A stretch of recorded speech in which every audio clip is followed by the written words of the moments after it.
Bermuda ট্রায়াঙ্গেলের কথা কম বেশি আমরা সবাই শুনেছি। এর পরিচিতি বেশ কিছুটা হলেও ভয়ঙ্কর জায়গা হিসেবে। কিন্তু সময় যত এগিয়েছে ততই বারমুডা ট্রায়াঙ্গেলের চেয়েও ভয়ঙ্কর সমস্ত জায়গার খোঁজ মিলেছে, যে সমস্ত জায়গা এক একটা জল জ্যান্ত মৃত্যু ফাঁদ। আর এই সমস্ত জায়গা আমাদের পৃথিবীতেই রয়েছে। বছরের পর বছর ধরে এই সমস্ত জায়গায় ঘটে চলেছে নৃশংস সব ঘটনা, যেখানে আপনি যদি একবার যান তাহলে আর কখনোই ফিরতে পারবেন না। আজকের এই ভিডিওতে সেই রকমই কয়েকটা জায়গার কথা আপনাদেরকে বলবো, তাই পুরো ভিডিওটা দেখবেন, ভিডিও স্কিপ করবেন না। ভিডিও ভালো লাগলে লাইক করবেন, শেয়ার করবেন, সাবস্ক্রাইব করবেন আজ তাক বাংলার ইউটিউব চ্যানেলকে, যাতে কোনো খবরের আপডেট মিস না হয়। নোটিফিকেশন পেতে বেল আইকনে ক্লিক করবেন। আর আমরা এখন হোয়াটসঅ্যাপেও আছি, তাই ফলো করতে ভুলবেন না আজ তাক বাংলার হোয়াটসঅ্যাপ চ্যানেলও।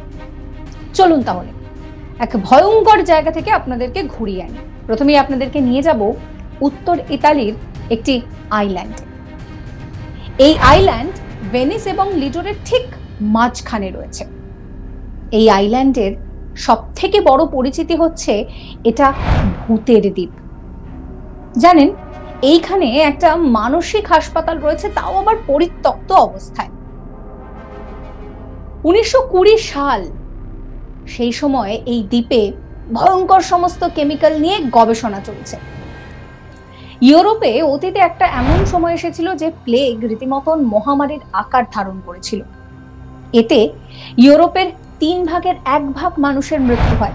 তার মানে বুঝতেই পারছেন যে সেই সময় প্লেগটা কতটা ভয়ঙ্কর আকার ধারণ করেছিল। তখন এই প্লেগ রোগীদের কিন্তু এই দ্বীপেই রাখা হতো। বলা যেতে পারে যে একেবারে অচ্ছুত অবস্থায় তাদেরকে এখানে রাখা হতো। এছাড়াও প্রচুর মানুষকে এখানে গণকবর পর্যন্ত দেওয়া হচ্ছে, আবার অনেককে পুড়িয়ে হত্যা পর্যন্ত করা হয়েছে। বিভিন্ন রোগের যেন বাসা হয়ে দাঁড়িয়েছিল এই আইল্যান্ড। এত নৃশংস ঘটনার জন্য ইউরোপের মানুষ এই দ্বীপে আসতে রীতিমতন ভয় পান। চলুন আরো একটা ভয়ঙ্কর আইল্যান্ড থেকে আপনাদেরকে ঘুরিয়ে নিয়ে আসি, রান ইট আইল্যান্ড। এটি রয়েছে প্রশান্ত মহাসাগরের মার্শাল দ্বীপপুঞ্জে। মার্শাল দ্বীপপুঞ্জে মোট 40টি দ্বীপ রয়েছে, যার মধ্যে এটাও কিন্তু একটা অন্যতম দ্বীপ। একে অনেকে আবার কবরস্থান পর্যন্ত বলেন। আমেরিকা এবং রাশিয়ার মধ্যে যখন স্নায়ুযুদ্ধ চলছে একেবারে তুঙ্গে, সেই সময় যে সমস্ত পারমাণবিক আবর্জনা তৈরি হয়েছিল তার থেকেই কিন্তু এই দ্বীপের উৎপত্তি। মার্শাল দ্বীপের 40টার মধ্যে মাত্র 3টে দ্বীপে বসবাস করা যায়। এখানে এখন 650 জনের বাস।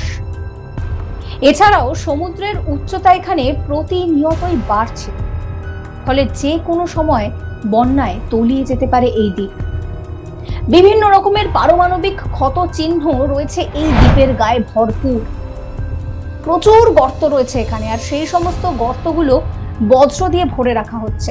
বুঝতেই পারছেন যে কতটা ভয়ঙ্কর পরিস্থিতি, কারণ ভবিষ্যতে যে কোনো সময় এখানে বড় সড় বিস্ফোরণ হতে পারে।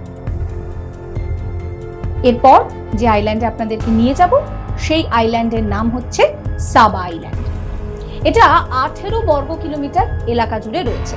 এবার বলি যে এটা কি করে তৈরি হয়েছে। এটা কিন্তু মূলত আগ্নেয়গিরির দ্বীপ। এটি আমেরিকার সেন্ট মার্টিন থেকে 50 কিলোমিটার দূরে অবস্থিত। অনেকে আবার একে কুইন দ্বীপও বলে। এর উচ্চতা 877 মিটার। প্রায় এখানে ধরুন 1800 মানুষের বাস। এই দ্বীপের আগে কতগুলো প্লাস পয়েন্ট বলি, যেগুলো শুনলে আপনাদের বেশ ভালো লাগবে। এই দ্বীপের জমি ভীষণ উর্বর, প্রচুর গাছপালা রয়েছে, একবার গেলে মনটা ভরে যায়। এখানকার বাড়িগুলো খুব মিষ্টি, জানেন, কারণ এখানকার বাড়িগুলোর রং হচ্ছে সাদা, আর ছাদের রং হচ্ছে লাল অথবা গোলাপি। ঘরের পাশে রয়েছে কূপ, যার জন্য জলের সমস্যা হয় না। যোগাযোগের জন্য রয়েছে একটাই মাত্র রাস্তা। তাহলে নিশ্চয়ই আপনারা এখন ভাবছেন যে এই দ্বীপকে তাহলে আমি খামোখা ভয়ঙ্কর কেন বলছি। আরে মশাই, ভয়টা তো এইখানেই রয়েছে। এই দ্বীপে সমস্ত ভয়ঙ্কর ঝড় আছড়ে পড়ে। মোট 12 বছরে জানেন 64খানা হ্যারিকেন বয়ে গিয়েছে এই দ্বীপের উপর দিয়ে। যে কোনো সময় ডুবে যেতে পারে এই দ্বীপ। আরো কয়েকটা ভয়ঙ্কর দ্বীপের গল্প আপনাদের বলবো, তবে তার আগে আপনাদের বলি, যখন ভয়ঙ্কর দ্বীপের আলোচনা হচ্ছে তখন এক ব্যক্তির গল্প রয়েছে যেটা ভীষণ ভয়ঙ্কর। মা, স্ত্রী, সমস্ত সন্তান, 3 সন্তান, তাদেরকে সাফাই করে তারপরে আরাম করে খাবার বানিয়ে খাবার খেয়ে নিজের জীবনটাকেই পাল্টে দিয়েছিল। সেই রাক্ষস সম্পর্কে জানতে গেলে আই বাটনে লিংক দেওয়া আছে, সেখানে ভিডিওতে ক্লিক করে অবশ্যই সেই ভিডিও আপনারা দেখতে পারবেন। ভিডিও ভালো লাগলে শেয়ার করবেন, লাইক করবেন, কমেন্ট করবেন, সাবস্ক্রাইব করবেন আজ তাক বাংলার ইউটিউব চ্যানেলকে। ফিরে আসি আবারও আজকের ভিডিওতে। এবার আপনাদেরকে বলি জাপানের হাসিমা দ্বীপের গল্প। সালটা 1885। তখন জাপানের একটি কোম্পানি কয়লার খোঁজে এখানে মাটি খোঁড়ে। তারা জনমানসহীন এই দ্বীপে পৌঁছে কয়লার খোঁজ পায়। তাই 1890 সালে তারা ঠিক করে যে তারা এই দ্বীপটাকে কিনে নেবে। সেই সময় কয়লা ছিল জ্বালানির একমাত্র উৎস, আর এখানে বছরে 4 লক্ষ টনেরও বেশি কয়লা সেই সময় উত্তোলন করা হয়। কিন্তু কয়লার ব্যবহার ধীরে ধীরে কমতে থাকায় এই দ্বীপটাকে তারা পরিত্যক্ত ঘোষণা করে। কয়লার একমাত্র খনি যখন বন্ধ হয়ে যায়, তার 3 মাসের মধ্যে সবাই এই দ্বীপ ছেড়ে চলেও যায়। তখন থেকেই এটা কিন্তু ভুতুরে দ্বীপে পরিণত হয়। এই তালিকায় ব্রিটেনের সেন্ট কিল্ডার কথা বলবো না তা আবার হয় নাকি? আটলান্টিক মহাসাগরে অবস্থিত বিচ্ছিন্ন একটি দ্বীপ হচ্ছে এটি। এখানে খুব বেশি হলে 100 জনের বসবাস। 1851 সালের পর এখানে কিন্তু জনসংখ্যা আর সেইভাবে পার করেনি। কারণ এখানকার দূষণ, শুধুমাত্র দূষণ নয়, বিভিন্ন সময় বিভিন্ন ঝড় বয়ে গিয়েছে এই দ্বীপের ওপর দিয়ে। আবার এখানে কিন্তু জলদস্যুদেরও হামলা হয়। আর যেহেতু একেবারে সাগরের কাছে রয়েছে আর ক্রমেই সাগরের উচ্চতা বাড়ছে, জল বাড়ছে, তাই যে কোনো সময় এখানে কিন্তু বড়সড় বিপদ ঘটে যেতে পারে। পুরো জলের তলায় চলে যেতে পারে এই দ্বীপ। এটি একেবারে বিচ্ছিন্ন, আটলান্টিক মহাসাগরের একদম খুব কাছে রয়েছে। খুব বেশি হলে এই দ্বীপে মাত্র 100 জনের বসবাস রয়েছে। প্রায় বহু বছর আগে 1851 সালের পর থেকে এখানের যে জনসংখ্যা, সেই জনসংখ্যা কিন্তু 200 পার করেন।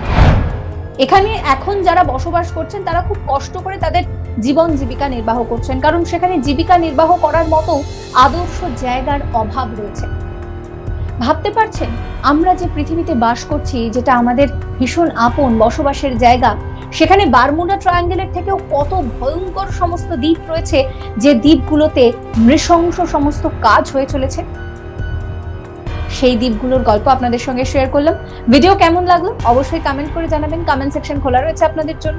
আর সমস্ত খবরের আপডেটের জন্য সাবস্ক্রাইব করবেন আজ তাক বাংলার ইউটিউব চ্যানেলকে, যাতে কোনো খবরের আপডেট মিস না হয়। নোটিফিকেশন পেতে বেল আইকনে ক্লিক করবেন। আমরা এখন হোয়াটসঅ্যাপেও রয়েছি, তাই ফলো করতে ভুলবেন না আজ তাক বাংলার হোয়াটসঅ্যাপ চ্যানেলও।